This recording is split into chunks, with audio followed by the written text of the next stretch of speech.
Welcome back dear students. कल हमने पार्टूरिशन पढ़ा था। आज हम पढ़ेंगे लैक्टेशन। ये लगभग लास्ट टॉपिक हैं इस चैप्टर के end chapter is going to be finished.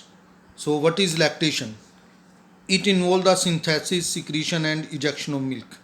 यानी जब बर्थ हो जाता है यंग वन का, उसके बाद मिल्क का बनना मदर बॉडी में, उसका सिक्रीशन और उसका बॉडी से बाहर निकलना, that is called lactation. It start towards the end of pregnancy. ये सारा प्रोसेस प्रेगनेंसी के एंड में शुरू हो जाता है and continued after birth only if the child continue to suckle. और बर्थ के बाद तभी कंटिन्यू रहता है अगर यंग वन मदर मिल्क लेता है। Mammary glands of the female, ये हमने पहले पढ़ लिया था भी किस तरह से मेमरी ग्लैंड का स्ट्रक्चर सब कुछ।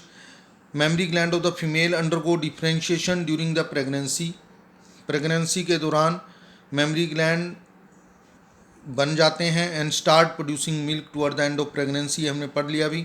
और प्रेगनेंसी के लास्ट में वो मिल्क प्रोड्यूस करना शुरू कर देते हैं बॉडी के अंदर by the process called lactation.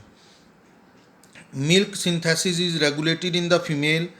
जो मिल्क सिंथेसिस है वो एक हार्मोन से कंट्रोल होता है जिसका नाम है प्रोलैक्टिन, इसलिए इसको मिल्क प्रोड्यूसिंग हार्मोन बोलते हैं। देखो दो बातें हैं, एक है मिल्क प्रोड्यूसिंग और एक है मिल्क इजेक्टिंग। मिल्क प्रोड्यूसिंग यानी मिल्क ग्लैंड के अंदर मिल्क का बनना, और इजेक्टिंग क्या है, मिल्क का बॉडी से बाहर आना व्हेन द चाइल्ड सकल। So milk producing gland prolactin कहाँ से सिक्रीट होता है? Adeno hypophysis of pituitary gland, pituitary gland से ही सिक्रीट होता है। Therefore prolactin is called milk producing gland. तो यहाँ क्वेश्चन लिख लो डियर स्टूडेंट्स। क्वेश्चन है name the milk producing gland hormone. Milk producing hormone, तो मिल्क प्रोड्यूसिंग हार्मोन क्या है? प्रोलैक्टिन। इसी तरह से milk is ejected out from the mammary glands, लेकिन मिल्क बॉडी से बाहर, मेमरी ग्लैंड से बाहर कब निकलता है? With the help of oxytocin hormone. Oxytocin hormone की हेल्प से। जब बच्चा सकल करता है तब एक हार्मोन सिक्रीट होता है बॉडी में, पिट्यूटरी बॉडी से ही, ऑक्सीटोसिन। इस हार्मोन का हमने पहले भी जिक्र किया था। जब बर्थ होता है बच्चे का, during that time also oxytocin is secreted. Oxytocin का काम होता है कॉन्ट्रैक्शन ऑफ मसल्स। ये दो मसल्स में कॉन्ट्रैक्शन करता है, एक यूट्राइन मसल्स में during the birth of the baby, uterus के मसल में कॉन्ट्रैक्शन कोज करता है so that child can come out of the body.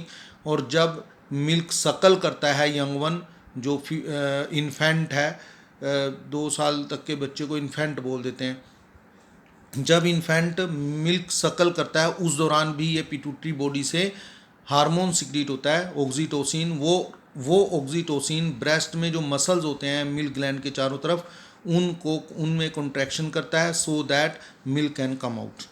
So it is called milk ejecting hormone. तो ये भी क्वेश्चन लिख लो अब। Name the milk ejecting hormone. Milk ejecting hormone, और आंसर क्या है? That is oxytocin. इसको बर्थ हार्मोन भी कहते हैं, दो नाम हैं इसके, birth hormone and milk ejecting hormone. So milk is ejected out from the mammary gland with the help of oxytocin hormone. The latter causes the forceful contraction, ये forceful contraction cause करता है mammary glands and causes the ejection of milk, और milk को बाहर निकालता है। Therefore oxytocin is called milk ejecting hormone. उसके बाद नेक्स्ट टॉपिक है कोलोस्ट्रम। देखो कोलोस्ट्रम क्या है डियर स्टूडेंट्स? जब बर्थ हो जाता है बेबी का, उसके कुछ दिनों बाद तक, मतलब कुछ दिनों तक, 5-6 दिनों तक, जो मिल्क प्रोड्यूस होता है मदर बॉडी के द्वारा वो येलो कलर का फ्लूइड होता है। वो वाइट कलर का मिल्क जैसा नहीं होता, वो थोड़ा सा ज़्यादा येलोइश फ्लूइड होता है, उसको हम कोलोस्ट्रम बोलते हैं। पहले जो कंसेप्ट था, लेडीज़ इसको बच्चे को देती नहीं थी, बच्चे को पिलाती नहीं थी कि ये तो येलो फ्लूइड है, लेकिन ये it is very important and should be fed to the infants.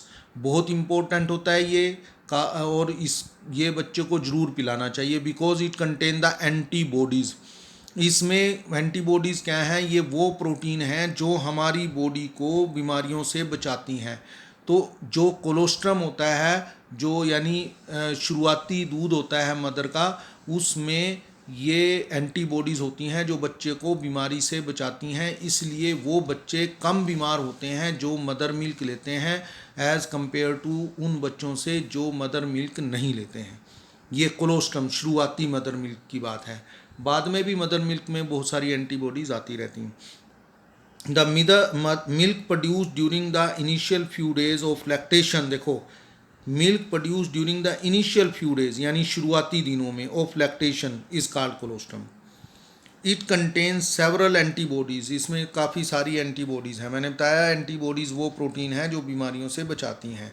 Absolutely essential to develop resistance, जो ज़रूरी है किसके लिए, डेवलप रेजिस्टेंस, प्रतिरोध क्षमता बनाने के लिए। रेजिस्टेंस होता है प्रतिरोध, for new born babies, newly born babies के लिए। This is called passive immunity. Passive immunity क्या है, मैंने पहले भी बताया था, जब रेडीमेड एंटीबॉडीज़ बाहर से हम लें बीमारी से बचने के लिए, उसको पैसिव इम्यूनिटी कहते हैं। जब कोई बैक्टीरिया या कोई पैथोजन, पैथोजन क्या होता है, कोई भी ऑर्गेनिज्म जो बीमारी कोज करे, जब कोई बैक्टीरिया या पैथोजन हमारी बॉडी में घुस जाता है, उसको मारने के लिए हमारी बॉडी एंटीबॉडीज़ बनाती है, स्पेशल प्रोटीन बनाती है, उसको हम एक्टिव इम्यूनिटी कहते हैं। लेकिन इस केस में क्या है, मदर बॉडी में बन रही हैं एंटीबॉडीज़ और मदर बॉडी में बनने के बाद मिल्क के थ्रू बच्चे को मिल रही हैं, तो इसलिए ये पैसिव इम्यूनिटी है। बच्चा अपने आप नहीं बना रहा एंटीबॉडी को, वो मदर से ले रहा है। That is why it is called passive immunity. So breast feeding during the initial period of infant growth is recommended by doctor for bringing up healthy baby. इसलिए कहता भी जो मदर मिल्क जो है वो इनिशियल पीरियड ऑफ इन्फेंट यानी शुरुआत, बच्चे की शुरुआती ग्रोथ के लिए डॉक्टर भी रिकमेंड करते हैं ताकि बच्चा हेल्दी रहे। अब कुछ क्वेश्चन है बुक में दिए हुए, मैंने वो क्वेश्चन लिख दिया। How many eggs are released by human ovary in a month? How many egg do you think would have been released if the mother gave birth to identical twin? ये question है book में भी, कितने egg release करती है human एक month में, और कितने एग रिलीज हुए होंगे अगर एक मदर ने 2 आइडेंटिकल ट्विन को जन्म दिया? Would you answer change if the twin born were fraternal? और कहता भी अगर ट्विन जो है वो फ्रेटर्नल है, क्या तुम्हारा आंसर बदलेगा? देखो इसका मतलब क्या है, देखो पहली बात तो यह है, पहली लाइन का answer, how many eggs are released by human ovary in a month? एक मंथ में एक ही एग रिलीज होता है, एक बार एक ओवरी से, दूसरी बार दूसरी ओवरी से। How they get to know the turn, भी किस ओवरी को ये कैसे पता चलता है भी इस बार उसकी बारी है, ये अभी क्लियर नहीं है। लेकिन एक मंथ में एक ही एग रिलीज होता है, एक महीने एक ओवरी से, दूसरे महीने दूसरी ओवरी से। अब ट्विन जो हैं वो 2 तरह के होते हैं डियर स्टूडेंट्स, मैं समझाता हूँ तुम्हें। देखो dear students, twins are of 2 type, identical twins and fraternal twins. हम आइडेंटिकल ट्विन्स की बात करते हैं। In this case 1 egg is released, the egg is fertilized by 1 sperm and single zygote is formed. Single zygote बनता है, zygote में cleavage होती है यानी डिवीज़न होती है, और ये सेल्स बना देता है 8 से 16 सेल के बीच में, कई जगह 32 भी लिखा है, यानी 8 से 16 सेल के बीच में कई बार ये सेल सेपरेट हो जाती हैं, मतलब टूट जाती हैं कह लो, कुछ सेल इधर चली गई, कुछ सेल इधर, कोई गिनती फिक्स नहीं है। इस दौरान सभी सेल्स में पूरा इंडिविजुअल बनाने की क्षमता होती है। अब ये 2 टुकड़े जो सेल्स के हो गए हैं, कुछ सेल्स इधर हैं कुछ इधर हैं, ये दोनों 2 इंडिविजुअल बना देंगी, क्योंकि ये एक ही जाइगोट से बने हैं दोनों इंडिविजुअल, दोनों एक जैसे बनेंगे, बिल्कुल आइडेंटिकल होंगे, कार्बन कॉपी होंगे एक दूसरे की, सेम सेक्स के होंगे, मतलब या तो दोनों मेल होंगे या दोनों फीमेल्स होंगे। ऐसे ट्विन्स को आइडेंटिकल ट्विन्स कहते हैं, शक्ल सूरत में बिल्कुल एक जैसे होते हैं और एक ही सेक्स के होते हैं। लेकिन रेयरली, कई बार क्या होता है, इनको हम बोलते हैं आइडेंटिकल ट्विन्स। लेकिन कई बार क्या होता है, रेयरली इन द फीमेल्स, मैंने पहले बताया भी एक फीमेल के अंदर एक महीने में एक ही एग रिलीज होता है, but rarely 2 eggs are released. जब 2 एग रिलीज हो जाएंगे तो स्पर्म तो बहुत सारे होते हैं संख्या में, दोनों फर्टिलाइज्ड हो जाएंगे, 2 जाइगोट बनेंगे, 2 जाइगोट से 2 इंडिविजुअल बन जाएंगे, एक इंडिविजुअल इस जाइगोट से, एक इंडिविजुअल इस जाइगोट से। ये दोनों अब इकट्ठे पैदा होंगे, that is why they are called twins. At the same time young one birth होगा इन दोनों का, that is why they are called twins. Otherwise वो कैसे हैं, they are just like real brothers and sisters. वो दोनों सेम सेक्स के भी हो सकते हैं, दोनों लड़कियां हो सकती हैं, but they will not identical, लेकिन उनकी शक्ल सूरत एक जैसी नहीं होगी। मतलब उसमें जस्ट जैसे दो सिस्टर्स आम पैदा होती हैं उस जैसे वो हो सकती हैं। और वो दोनों मेल हो सकते हैं और दो, एक मेल एक फीमेल भी हो सकता है, उनमें से भी एक लड़का हो एक लड़की हो। Such twins are called fraternal twins. These are not identical and may not of the same sex. तो इसमें यही क्वेश्चन इस क्वेश्चन में पूछा गया है। देखो डियर स्टूडेंट्स, क्वेश्चन में वो कहता है how many eggs do you think would have been released, भी कितने एग रिलीज हुए होंगे if the mother gave birth to identical twin.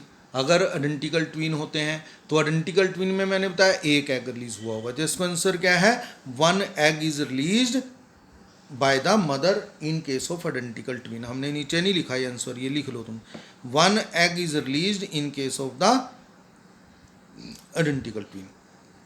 Would your answer change if the twin born were fraternal, yes. इसका भी लिख लो यहाँ पर, yes in case of fraternal twins 2 eggs are released. तो ये इसका आंसर है। पहला क्या आ गया, देखो answer, how many eggs are released by human ovary, 1 egg is released by human ovary in 1 month. How many eggs do you think were have been released if the mother gave birth to identical twin, 1 egg is released. Would your answer change, yes 2 eggs were released in case of fraternal twins। ये है। तो हमने यहाँ twins समझा दिया है, जो मैंने लिख दिया है, जो मैंने बताया तुम्हें अभी। Twins usually 1 egg is released by human ovary in a month, ये इसका answer, which get fertilized to produce 1 baby at one time. Sometime 1 human female produce 2 babies at a time, it is called twinning. Twins are of 2 type, twins 2 ways, monozygotic twin यानी जब एक जाइगोट से एक egg से identical, 2 offspring develop from a single fertilized ovum if the early blastomere separate. अगर शुरू के ब्लास्टोमियर, ये देखो हमने बताया था ये ब्लास्टोमियर है, अगर ये सेपरेट हो जाएं 2 हिस्सों में, if early blastomere separate before their fate is fixed, fate यानी फ्यूचर इज फिक्स्ड, फ्यूचर यानी किस सेल ने क्या बनाना है, जब तक ये फिक्स नहीं होता। Each group of cell can develop into complete young one, हर एक ग्रुप एक यंग वन में डेवलप हो जाएगा।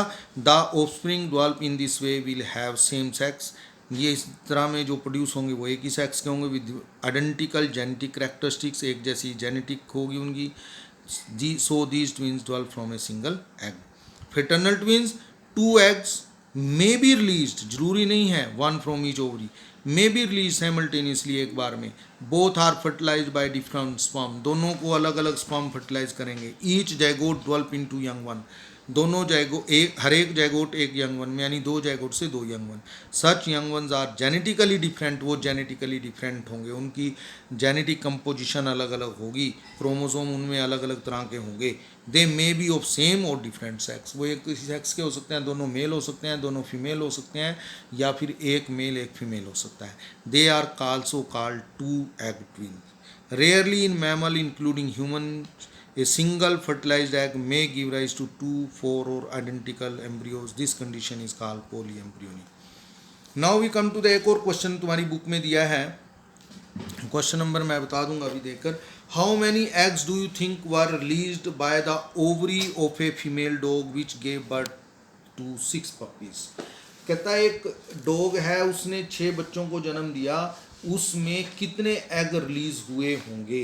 देखो अगर हम डॉग की बात करें, डॉग जो है वो एक टाइम में कई एग रिलीज करता है। ये 21st क्वेश्चन है तुम्हारी बुक में, 21st क्वेश्चन, और ये जो है ऊपर ये 20th क्वेश्चन है ऊपर वाला, this is the 20th question in your book. ये 20वां क्वेश्चन है तुम्हारी बुक में एक्सरसाइज में, और ये 21st क्वेश्चन है।